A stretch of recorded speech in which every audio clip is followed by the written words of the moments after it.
Hello दोस्तों, स्वागत है आप सभी का एक बार फिर से हमारे चैनल नॉलेज कॉर्नर में।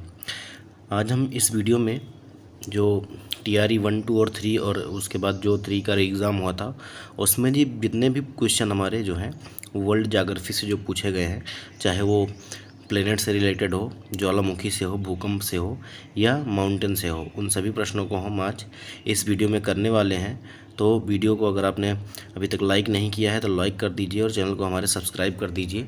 और सब्सक्राइब करने के बाद बेल आइकन को ज़रूर प्रेस कर लीजिएगा ताकि जब भी हमारा कोई वीडियो अपलोड हो तो सबसे पहले आपको नोटिफिकेशन मिल जाए। वीडियो में आगे बढ़ने से पहले मैं आप सभी से कहना चाहूँगा कि अगर आप लोगों ने अभी तक हमारी जो पिछली क्लासेज हैं ज्योग्राफी, हिस्ट्री और साइंस की नहीं देखी हैं तो आप प्लेलिस्ट में जाके वहाँ से आपको क्लासेज का लिंक मिल जाएगा और वहाँ से आपके जाके जो हमारी पिछली क्लासेज हैं उनको देख सकते हैं। सारे के सारे आपके प्रीवियस ईयर क्वेश्चन ही कराए गए हैं दोस्तों, चाहे वो इतिहास के हों, भूगोल के हों या साइंस के, फिजिक्स, केमिस्ट्री और बायोलॉजी के हों। तो निश्चित रूप से जो है हमारे पिछली वीडियो भी आप लोगों के बहुत ही काम आएगी, एग्ज़ाम के पॉइंट ऑफ व्यू से बहुत ही महत्वपूर्ण है। तो आप जाके ज़रूर देखिएगा। आपको अगर क्लास की पीडीएफ चाहिए दोस्तों तो आप हमारे टेलीग्राम चैनल से जुड़ जाइए, जिसका लिंक भी आपको वीडियो के डिस्क्रिप्शन में मिल जाएगा। हमारा पहला क्वेश्चन है कि निम्न में से कौन सा एक भूकंप गंभीर और विध्वंसकारी है। देखिए बीपीएससी टीआरई 3 में पूछा गया सवाल है 20/7/2024 को। तो जो टेक्टोनिक प्लेट में जो भूकंप आती हैं, ऑप्शन बी जो हमारा, जिसको हम हिंदी में भ्रंशमूलक अर्थक्वेक कहते हैं, वो क्या होता है, बहुत ही शक्तिशाली ऊर्जा उसमें से निकलती है और बहुत ही विनाशकारी होते हैं। इसीलिए जो हमारा बी विकल्प है दोस्तों वो हमारा सही हो जाएगा। अगर हम बात करें तो भ्रंशमूलक भूकंप जो है एक गंभीर तथा विध्वंसकारी होते हैं। ये भूकंप प्लेट टेक्टोनिक सीमाओं पर होते हैं। इन भूकंप के दौरान निकलने वाली ऊर्जा जो है वो बहुत तेज़ होती है और शक्तिशाली होती है और इससे जो है वो बहुत ज़्यादा क्षति होती है। हमारा अगला जो क्वेश्चन है वो है कि ज्वालामुखी क्रिया की अंतिम प्रतीक क्या है। मतलब अगर कोई ज्वालामुखी क्रिया हुआ है तो उसका जो अंतिम प्रतीक क्या है, आपको बताना है कि गेज़र या क्रेटर या धुआंरे। अब देखिए, जब ज्वालामुखी का विस्फोट होता है वो उसके मुख से राख और मैग्मा जो है निकलता है। उसके बाद जब क्या है कि विस्फोट जब शांत हो जाएगा तो आपको क्या आखिरी में क्या देखने को मिलेगा, आपको धुआं ही तो देखने को मिलेगा।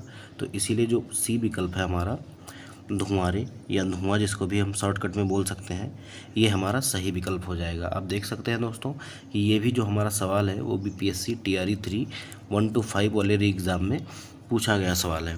हमारा अगला सवाल है कि टफ किसे कहते हैं। टफ किसे कहते हैं, ये भी जो है वो बीपीएससी टीआरई 3 6 to 8 के एग्ज़ाम में पूछा गया है। देखिए टफ क्या होता है, जो ज्वालामुखी की राख होती है उसी को हम क्या कहते हैं, टफ कहते हैं। इसीलिए जो हमारा बी विकल्प है दोस्तों, ज्वालामुखी राख, ये हमारा जो है वो सही हो जाएगा। देखिए एक चीज़ और जान लीजिए, जो ज्वालामुखी छिद्र है उसके ऊपर जो कीपाकार गर्त होता है, मतलब ये जो ज्वालामुखी है और यहाँ जो गर्त बन रहा है वो क्या होता है, ये इसे क्या कहते हैं हम, तो इसे हम क्रेटर कहते हैं। यहाँ पर जब पानी इकट्ठा हो जाता है बारिश वारिश का तो हम इसे क्रेटर झील भी कहते हैं। हमारा अगला सवाल है कि भ्रंश स्कार्प होता है। ये भी हमारा टीआरई 3 का सीधा सीधा एग्ज़ाम का क्वेश्चन है दोस्तों। आप सभी को बताना है कि भ्रंश स्कार्प क्या होता है। ये संरचनात्मक होता है कि अपर्दनात्मक होता है या विवर्तनिक होता है, या उपयुक्त में से एक से अधिक या उपयुक्त में से कोई नहीं।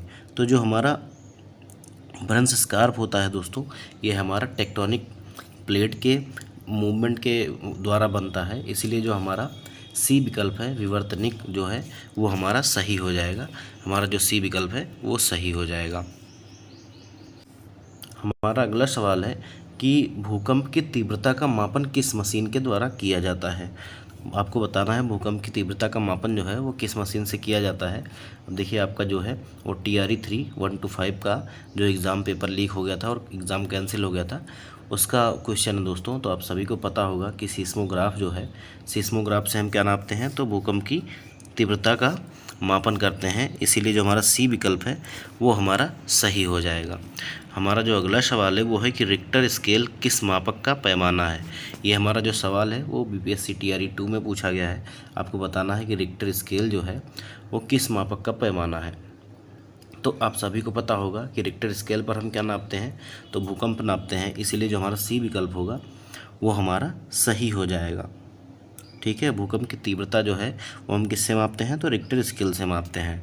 हम देखते हैं हमारा अगला क्वेश्चन, वो है कि निम्नलिखित में से भूकंप की गहनता नापने के लिए क्या उपयोग में लाया जाता है। अब देखिए, मैंने आप सभी को बताया कि तीव्रता नापने के लिए क्या होता है, रिक्टर स्केल। अब देखिए, आपको पहला ऑप्शन रिक्टर स्केल क्यों दिया गया, क्योंकि आपके दिमाग में केवल रिक्टर स्केल ही है और आप पक्का रिक्टर स्केल पर ही अपना विकल्प जो है वो सही लगा कराओगे। लेकिन जो मरकरी स्केल है दोस्तों, मरकरी स्केल हमारा विकल्प जो है यहाँ पे मरकरी स्केल सही है। जो भूकंप की गहनता जो मापी जाती है वो मरकरी स्केल से नापी जाती है और जो तीव्रता मापी जाती है वो हमारी रिक्टर स्केल से मापी जाती है। ये आपका बीपीएससी टीआरई 2 का है सवाल और ये आपकी एनसीईआरटी में सीधी सीधी लाइन लिखी गई है दोस्तों कि मरकरी पैमाना जो है, मरकली पैमाना ये हमारा भूकंप की गहनता नापने के काम आता है। तो एग्जामिनर यहाँ पर थोड़ा सा दिमाग लगाया है और बहुत बच्चों ने क्वेश्चन ये गलत किया था। अगर हम बात करें तो मरकली पैमाना जो है भूकंप की तीव्रता नापने हेतु उपयोग में लाया जाता है और भूकंप की गहनता मापन और भूकंप की तीव्रता और उसके परिमाण से निकाला जाता है। जहाँ भूकंप जो है तीव्रता भूकंप मापन की गुणात्मक इकाई है, वहीं परिमाण जो है वो मात्रात्मक इकाई है। देखिए, कभी कभी क्या होता है कि तीव्रता कह देता है तो तीव्रता आपको नहीं, तीव्रता की अगर बात हो तो आप क्या करेंगे, रिक्टर स्केल टिक करेंगे और अगर गहनता की बात करें तो आपको वहाँ पर मरकली स्केल ऑप्शन में देखना है कि मिलता है कि नहीं मिलता है। अगर मिलता है तो आप मरकरी स्केल पर ही अपना टिक करिएगा, वही वहाँ पे सही आंसर होगा, क्योंकि ये एनसीईआरटी की लाइन है। हमारा जो अगला सवाल है वो है कि भूकंप के संबंध में जो है कौन सा कथन जो है वो सत्य है। ये भी आपका बीपीएससी स्कूल टीचर 2023 के पेपर में पूछा गया सवाल है दोस्तों। मैं थोड़ा सा छोटा कर देता हूँ। देखिए, बीपीएससी स्कूल टीचर 2023 में पूछा गया सवाल है। अगर हम बात करें तो भूकंप के तरंगों, देखिए आपका क्या कह रहा है कि पी तरंगे जो हैं अनुप्रस्थ तरंगे हैं। ठीक है, धरातल पर उद्गम के ऊपर के स्थान को क्या कहते हैं, अधिकेंद्र कहते हैं। तो ये हमारा सही है। अब देखिए, जानवरों के व्यवहार का अध्ययन स्थानीय लोगों के द्वारा अपनाई गई भूकंप की भविष्यवाणी के तरीकों में से एक है। बिल्कुल, क्योंकि जो जीव जंतु हैं इनको पहले से ही आभास हो जाता है कि चाहे सुनामी आने वाली हो या भूकंप आने वाले हो, तो इनको थोड़ा सा पहले अनुभव हो जाता है। और जो ग्रामीणवासी होते हैं, आदिवासी जो होते हैं, वो इनके व्यवहार से ही कहीं ना कहीं पता लगा लेते हैं कि कुछ जो है वो होने वाला है, चाहे वो भूकंप हो या सुनामी हो। और अगर हम बात करें तो हमारा जो सीधे सीधे हमारा 2 विकल्प सही हो रहा है, इसलिए जो हमारा विकल्प डी होगा दोस्तों वो हमारा क्या होगा, उपयुक्त में से एक से अधिक जो है वो सही हो जाएगा। अगर हम बात करें तो पी तरंगे, जिनको हम प्राथमिक तरंगे कहते हैं, ये हमारी क्या होती हैं, तो ये हमारी अनुदैर्ध्य होती हैं। इसीलिए जो हमारा पहला ऑप्शन दिया गया है वो हमारा गलत है। और जो सेकेंडरी वेव्स होती हैं वो हमारी अनुप्रस्थ होती हैं। और जो हमारी तीसरी वेव होती हैं जिसे हम पृष्ठीय तरंगे कहते हैं, वो हमारी यल वेव्स उनको बोलते हैं, वो हमारी पृष्ठीय तरंगे होती हैं। अगर हम एक्सप्लेनेशन देखें तो देखिए, भूकंप में तरंगों के धरातल पर उद्गम के केंद्र के ऊपर के स्थान को अधिकेंद्र कहते हैं। भूकंप की भविष्यवाणी के अध्ययन में जानवरों के व्यवहार का अध्ययन जो है एक कारगर उपाय है, जिसे स्थानीय लोग मुख्यतः जनजातीय व पहाड़ी वासियों द्वारा अपनाया जाता है। हमारी पी तरंगें क्या होती हैं, अनुदैर्ध्य होती हैं, और द्वितीय जो होती हैं या सेकेंडरी वेव्स जो होती हैं वो अनुप्रस्थ होती हैं, और यल तरंगें जो होती हैं वो पृष्ठीय तरंगें होती हैं। ओके, हमारा अगला जो सवाल है दोस्तों टीआरई 3 का और एग्ज़ाम में पूछा गया सवाल है। एग्ज़ाम नहीं दोस्तों, जो एग्ज़ाम कैंसिल हो गया था उसमें पूछा गया है कि निम्नलिखित में से कौन सी उथली झील है। आपको बताना है कि निम्नलिखित में से कौन सी उथली झील है। तो हमारी जो खारी झील होती है दोस्तों वो हमारी उथली झील होती है, इसीलिए जो हमारा ए विकल्प है वो सही हो जाएगा। अगर हम बात करें तो उथली झील अथवा प्लाया का एक प्रमुख उदाहरण जो होता है वो खारी झील या साल्ट पैन होती है। रेगिस्तान में पवन के घर्षण से बने गर्तों में जब कभी वर्षा जल जमा हो जाते हैं तो कुछ समय के लिए छिछली झीलें बन जाती हैं।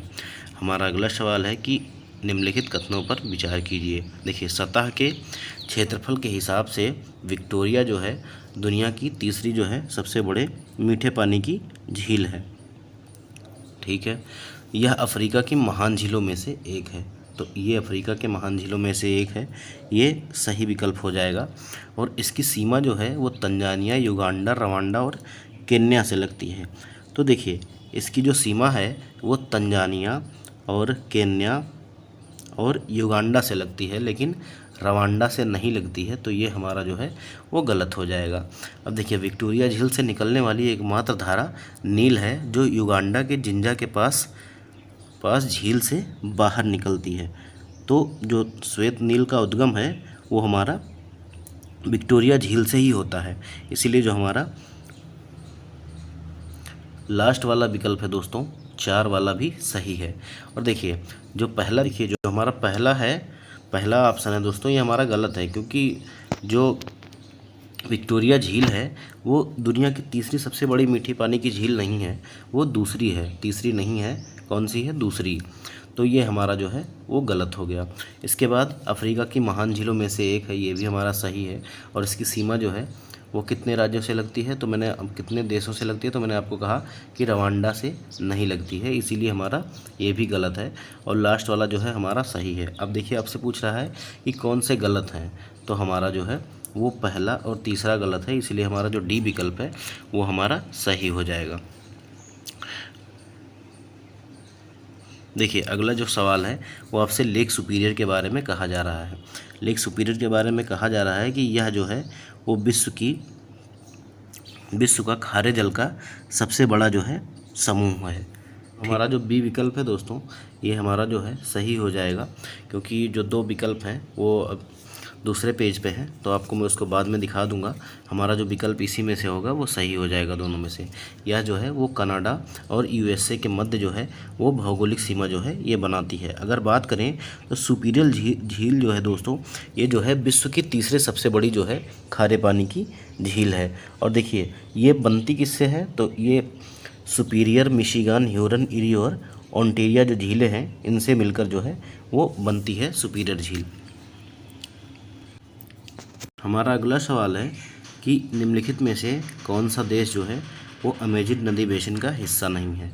ये भी आपका जो है बीपीएससी स्कूल टीचर 2023 में पूछा गया सवाल है। तो जो हमारा अर्जेंटीना और चिली है दोस्तों, वो हमारा जो है अमेजन नदी बेसिन का हिस्सा है, लेकिन हमारा जो वेनेजुएला है वो हमारा जो है अमेजन नदी बेसिन का हिस्सा नहीं है। अगर हम बात करें तो अमेजन नदी जो है वो विश्व की सर्वाधिक विस्तृत व द्वितीय सबसे बड़ी जो है लंबी नदी है, ठीक है। और यह जो है वो दक्षिण अमेरिका महाद्वीप में एंडीज पर्वत से निकलकर दक्षिण अमेरिकी देश Peru, Brazil, Bolivia, Ecuador, Colombia, Venezuela, Guyana और सूरीनाम के जलग्रहण क्षेत्र से प्रवाहित होती हुए कहाँ पे गिर जाती है, तो अटलांटिक महासागर में गिर जाती है। हमारा जो अगला सवाल है वो है कि एल नीनो धारा प्रवाहित होती है। अब देखिए चाहे एल नीनो हो या ला नीनो हो, ये सभी जलधाराएं जो हैं वो हमारी प्रशांत महासागर की जलधाराएं हैं, इसीलिए जो हमारा ए विकल्प है वो हमारा सही हो जाएगा। अब देखिए हमारा अगला जो सवाल है वो है कि पनामा नहर जो है वो किसको किसको जोड़ती है। तो पनामा नहर जो है हमारा वो किसको किसको जोड़ती है आपको बताना है। पनामा नहर जो है वो हमारा अटलांटिक महासागर को दोस्तों प्रशांत महासागर से जोड़ती है, इसीलिए जो हमारा ए विकल्प है वो सही हो जाएगा। अब बात करें तो बीपीएससी टीआरई 2 के एग्ज़ाम में ये जो सवाल है वो पूछा गया है। हमारा जो अगला सवाल है वो है कि वायुमंडल जो है अपनी अधिकतम ऊर्जा किससे प्राप्त करता है। तो हमारा वायुमंडल जो है वो अपना अधिकतम ऊर्जा जो है वो दीर्घ पार्थिव विकिरण तरंगों से प्राप्त करता है, इसीलिए जो हमारा ए विकल्प है वो हमारा सही हो जाएगा। अगर हम बात करें तो वायुमंडल अपनी अधिकतम ऊर्जा दीर्घ पार्थिव विकिरण तरंगों से प्राप्त करती है।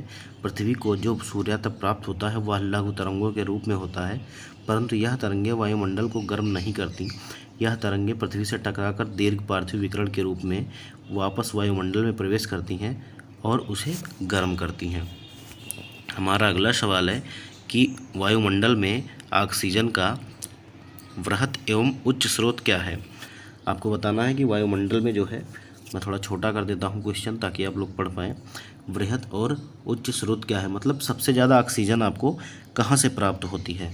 तो आपको जो है वो समुद्री पौधों के प्रकाश संश्लेषण से जो है वो आपको ऑक्सीजन प्राप्त होती है। इसीलिए जो हमारा बी विकल्प है वो सही हो जाएगा। अब देखिए ये भी सवाल जो है वो बीपीएससी टीआरई 3 1 to 5 वाले सेक्शन में पूछा गया था। देखिए वायुमंडल में ऑक्सीजन का वृहत एवं उच्च स्रोत जो है वो समुद्री पौधों के प्रकाश संश्लेषण से प्राप्त होता है। इसके पश्चात जंगल के पौधे से प्राप्त होता है। हमारा अगला क्वेश्चन है कि ओजोन के बारे में कुछ तथ्य हैं। अब देखिए आपको बताना है कि इनमें से कौन सही है। देखिए यह उच्च तरंग दैर्ध्य की विकिरणों को अवशोषित कर लेती है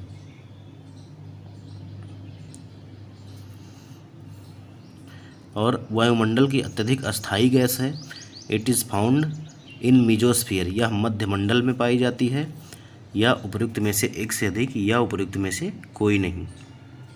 तो अगर हम इन ऑप्शंस के बारे में बात करें दोस्तों, तो ये जो हमारा है वो उच्च तरंग दैर्ध्य को नहीं विकिरण को अवशोषित करती है। वो हमारी जो है ये मध्यम या मीडियम जो वेवलेंथ वाली रेडिएशन होती है उसको जो है अवशोषित करती है। तो ये हमारा गलत हो जाएगा। और ये अस्थायी गैस नहीं है दोस्तों, ये परावर्तनशील गैस है, इसीलिए ये भी हमारा गलत हो जाएगा। और आपको सभी को पता होगा कि जो ओजोन गैस है हमारा, या ओजोन लेयर है जो, वो हमारी समताप मंडल में पाई जाती है। इसीलिए जो हमारा सी विकल्प है ये भी गलत हो जाएगा। इसीलिए जो हमारा विकल्प ई है उपयुक्त में से एक कोई नहीं, वो हमारा जो है वो सही हो जाएगा।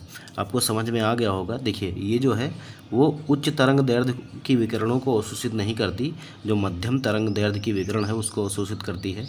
और ये परावर्तनशील गैस है और ये जो है वो समताप मंडल में पाई जाती है, मध्यमंडल में नहीं पाई जाती है। इसीलिए जो हमारा विकल्प है इनमें से कोई नहीं, वो हमारा सही हो जाएगा। हमारा अगला सवाल है कि वायुमंडल में ऑक्सीजन का प्रतिशत कितना है।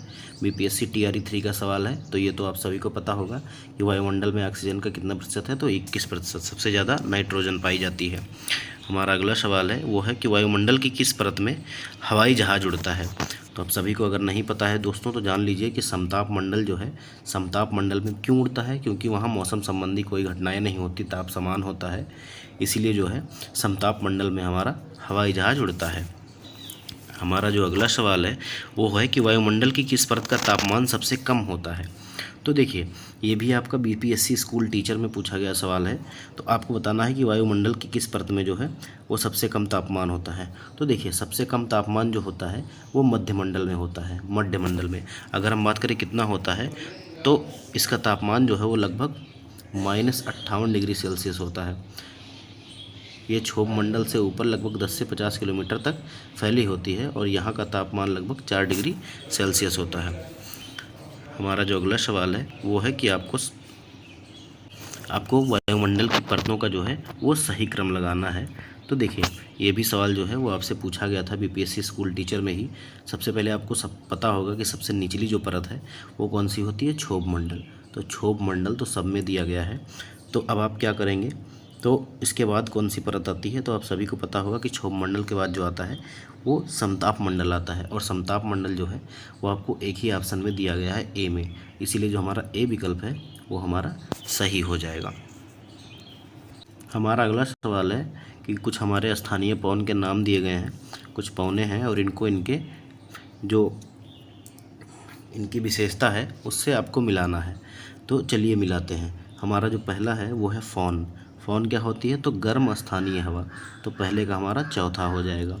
अगर हम बात करें चिनूक की, तो चिनूक जो होती है वो बर्फ़ खाने वाली हवा होता है या ठंडी हवा होती है। इसीलिए जो हमारा चिनूक है वो हमारा 3 नंबर से मैच करेगा। मिस्ट्रल क्या होती है, तो मिस्ट्रल जो हमारी होती है वो ठंडी स्थानीय हवा होती है और जो घाटी हवा होती है वो हमारी दैनिक हवा होती है। तो देखिए फ़ौन क्या होती है, गर्म स्थानीय हवा, मतलब 4। उसके बाद चिनूक आपका बर्फ़ खाने वाली, मतलब 4 के बाद 3 आएगा। और 4 के बाद 3 जहाँ है, 4 3, वो हमारा एक ही ऑप्शन में है, ए ऑप्शन में। इसीलिए जो हमारा ए विकल्प है वो हमारा सही हो जाएगा। अगर हम बात करें हमारे अगले सवाल की, तो देखिए निम्नलिखित में से कौन सा जो है वो भूमध्य सागर से भारत के उत्तर पश्चिमी भाग की ओर चलती है। ठीक है, तो आपको बताना है कि कौन सा है जो भूमध्य सागर से भारत के भारत के उत्तर पश्चिमी भाग की ओर चलता है। तो जो हमारा पश्चिमी विक्षोभ है दोस्तों, वो है जो हमारा वो भूमध्य सागर से भारत के उत्तर पश्चिमी भाग की ओर चलता है। इसीलिए हमारा ए विकल्प जो है वो सही हो जाएगा। और ये भी हमारा जो सवाल है वो बीपीएससी टीआरई 2 के एग्ज़ाम में पूछा गया था। अगर हम बात करें तो पश्चिमी विक्षोभ जो है वो भूमध्य रेखा से भारत के उत्तर पश्चिम भाग की ओर चलती है और पश्चिमी विक्षोभ को भूमध्य सागर में उत्पन्न होने वाले एक बहिरुष्ण उष्णकटिबंधीय तूफान के रूप में चिन्हित किया जाता है। यह जो है वो जो निम्न दबाव का क्षेत्र है। हमारा जो अगला सवाल है वह है कि शीतकाल में उत्तर पश्चिम भारत में सक्रिय रहने वाले पश्चिमी विक्षोभ का उत्पत्ति स्थल क्या है। तो अभी आपने इसके पीछे ही सवाल में किया कि पश्चिमी विक्षोभ कहाँ से आता है, तो भूमध्य सागर तटीय क्षेत्र से, पश्चिम एशिया का भूमध्य सागरीय तटीय क्षेत्र। इसीलिए जो हमारा सी विकल्प है वो हमारा सही हो जाएगा। ये भी जो सवाल है आपका वो बीपीएससी स्कूल टीचर में पूछा गया है। हमारा जो अगला सवाल है वो है कि छितरे हुए वृक्षों वाले घास के मैदान क्या कहलाते हैं। आपको बताना है कि छितरे हुए वृक्षों वाले घास के मैदान को क्या कहते हैं। तो मैं आपको बता देता हूं कि जो छितरे हुए वृक्षों वाले घास के मैदान होते हैं, मतलब उसमें इधर उधर जो है वो वृक्ष होते हैं, काफ़ी सघन नहीं होते, दूर दूर होते हैं, वो हमारा सवाना कहलाता है। क्या कहलाता है? सवाना कहलाता है। इसीलिए जो हमारा ए विकल्प है वो हमारा सही हो जाएगा। हमारा जो अगला सवाल है वो है कि निम्नलिखित में से कौन सा जियोम चैपरल के रूप में जाना जाता है। इनमें से कौन सा जो है वो जियोम जो है उसको चैपरल के नाम से जाना जाता है। तो जो हमारा भूमध्य सागरीय झाड़ीय वन होते हैं इन्हें जो है वो चैपरल के नाम से जाना जाता है। और ये सवाल जो है हमारा वो बीपीएससी टीआरई 3 जो 6 to 8 का जो एग्ज़ाम था, कैंसिल हो गया था पेपर, उसमें आपसे पूछा गया था। हमारा अगला सवाल है कि मरुद्भिद निम्नलिखित में से किस वन में पाए जाते हैं। तो आपको नाम से पता चल रहा होगा कि मरुद्भिद कहाँ पाए जाते हैं। तो मरुस्थलीय वन में जो है वो मरुद्भिद पाए जाते हैं। ये भी आपका जो है वो टीआरई 3 के कैंसिल वाले एग्ज़ाम में पूछा गया था। हमारा जो अगला सवाल है वो है कि जब बहता पानी चिकनी मिट्टी को काटता है और गहरे चैनल बनाता है तो उसे क्या कहा जाता है। देखिए, जब पानी जो है वो बहता है और चिकनी मिट्टी को काटता है और गहरे चैनल बनाता है तो उसे हम गली कटाव कहते हैं। इसीलिए जो हमारा ए विकल्प होगा वो हमारा सही हो जाएगा। देखिए, ये जो है वो टीआरई 2 में पूछा गया सवाल था। अगर हम बात करें, बहता जल जो है चिकनी मिट्टी को काटता है और उसमें गहरी चैनल जो बनती है उसे हम क्या कहते हैं? गली कटाव या अवनालिका अपर्दन कहते हैं। जिन प्रदेशों में इसकी संख्या अधिक होती है वहाँ उत्खात भूमि कहते हैं। मृदा अपर्दन के 4 प्रमुख चरण हैं: बूंद अपर्दन, परत अपर्दन, रिल अपर्दन, अवनालिका अपर्दन, धारा चैनल। अवनालिका अपर्दन जो है गली कटाव से प्रभावित 4 बृहद क्षेत्र हैं। कहाँ कहाँ? पंजाब में शिवालिक का क्षेत्र, चंबल यमुना दोआब, छोटा नागपुर प्रदेश व राजमहल पहाड़ी क्षेत्र। गुजरात में खंभात की खाड़ी। हमारा जो अगला सवाल है वो है निछालन की प्रक्रिया किससे संबंधित है। निछालन जो है वो किससे संबंधित है? तो देखिए, जो निछालन है वो हमारा भारी वर्षा से भी संबंधित है। अब देखिए, भारी वर्षा से कैसे संबंधित है? निछालन का मतलब होता है कटाव, और जहाँ पानी होगा या जहाँ भारी वर्षा होगी वहाँ पर क्या होगा कि मिट्टी का कटाव होगा। अब देखिए, मिट्टी का कटाव भी होगा और जो है वो पौधों की जड़ों से भी कटाव होगा और मिनरल्स और सॉइल से भी कटाव होगा। इसीलिए जो हमारा विकल्प डी है वो हमारा सही हो जाएगा, उपयुक्त में से एक से अधिक। अगर हम बात करें तो ऊपरी सतहों के अवयवों का अंतःस्राव द्वारा निचली सतहों में आने की क्रिया को निछालन कहते हैं। ये क्या होता है? भारी वर्षा वाले क्षेत्रों में खनिज पदार्थ मिट्टी के निचले संस्तर में चले जाते हैं जो पौधों की जड़ों को प्राप्त नहीं होते। इस तरह के क्षेत्रों में लेटराइट मिट्टी जो है वो पाई जाती है। हमारा अगला क्वेश्चन है कि सॉइल जो है मिट्टी का निर्माण किस प्रक्रिया से होता है। तो मैं आप सभी को बता दूं कि मिट्टी का निर्माण जो होता है वो अपक्षय की प्रक्रिया से होता है। इसीलिए जो हमारा विकल्प इसमें नहीं दिया गया है मैं आपको दिखाता हूं। अभी जो दिया गया है वो अनाच्छादन और उन्नयन दिया गया है। आप लोग याद रखिएगा, मिट्टी का निर्माण जो होता है वो अपक्षय की प्रक्रिया से होता है। देखिए, अपक्षय जो है आपको यहाँ दिया गया है, तो इसीलिए जो हमारा सी विकल्प है वो हमारा सही हो जाएगा। ये भी हमारा जो है वो टीआरई 2 के एग्ज़ाम में पूछा गया सवाल था। अगर हम बात करें तो मृदा का निर्माण जो है वो अपक्षय की प्रक्रिया से होता है तथा अपक्षय या अपर्दन के कारकों का चट्टान में विघटन होता है और चट्टान के अपेक्षित पदार्थों के रंध्रों में कुछ वायुमंडलीय गैसों जैसे नाइट्रोजन, ऑक्सीजन आदि का समावेश हो जाता है। देखिए हमारा जो अगला सवाल है वो है कि इनमें से जो है संसाधन से है कि निम्न में से कौन सा नवीकरणीय है। अब देखिए कोयला जो है वो नवीकरणीय नहीं है और नाभिकीय ईंधन भी है ना, वो नवीकरणीय नहीं है। और पेट्रोलियम भी जो है वो नवीकरणीय नहीं है, इसीलिए हमारा जो है ये विकल्प सही हो जाएगा। अब देखिए नवीकरणीय क्या होता है, मतलब जिस रफ्तार से हम दोहन कर रहे हैं, अगर कोई खनिज जो है वो उसी प्रकार से जो है खनिज का स्रोत जो है या कोई ऊर्जा का स्रोत जो है वो उसी रफ्तार से जो है वो फिर से बन रहा है और हमारे ज़रूरत के लिए फिर से उपलब्ध हो जा रहा है, तो उसे हम नवीकरणीय ऊर्जा स्रोत कहते हैं। क्योंकि ना कोयला इतनी तेज़ी से बन रहा है, ना नाभिकीय ईंधन और ना पेट्रोलियम, इसीलिए जो हमारा ई विकल्प है वो हमारा सही हो जाएगा।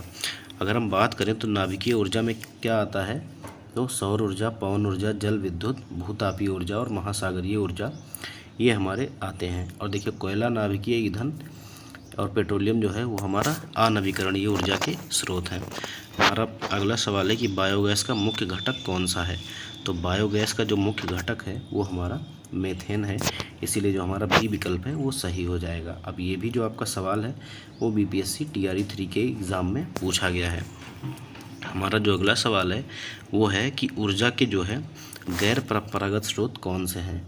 तो ऊर्जा के जो है गैर परंपरागत स्रोत जो है हमारे वो कौन कौन से हैं, तो बायोमास हो गया, भूतापीय ऊर्जा हो गया और सौर ऊर्जा हो गया और पवन ऊर्जा हो गया।